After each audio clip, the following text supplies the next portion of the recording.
سوال نمبر 1، قرآن پاک میں حضرت یوسف علیہ السلام کے قصے کو کیا نام دیا گیا ہے؟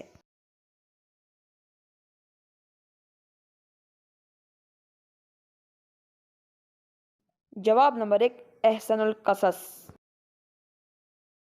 سوال نمبر 2، حضور اکرم صلی اللہ علیہ وآلہ وسلم کے معراج پر جانے سے پہلے کون سی 2 نمازیں پڑھی جاتی تھی؟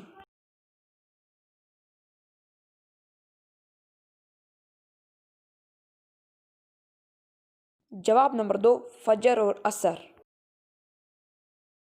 سوال نمبر 3، وہ کون سی جنگ ہے جس میں آپ صلی اللہ علیہ وآلہ وسلم نے شرکت فرمائی مگر وہ غزوہ نہیں کہلاتی؟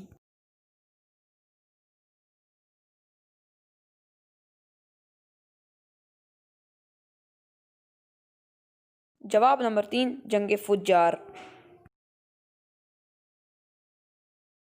سوال نمبر 4، خانہ کعبہ کا دوسرا نام بتائیے۔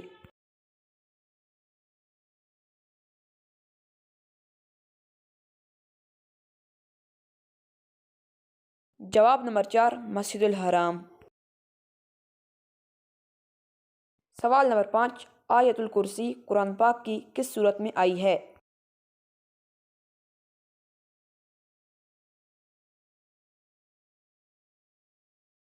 جواب نمبر 5، سورۃ البقرہ۔ Thanks for watching. Subscribe my channel, share and like this video.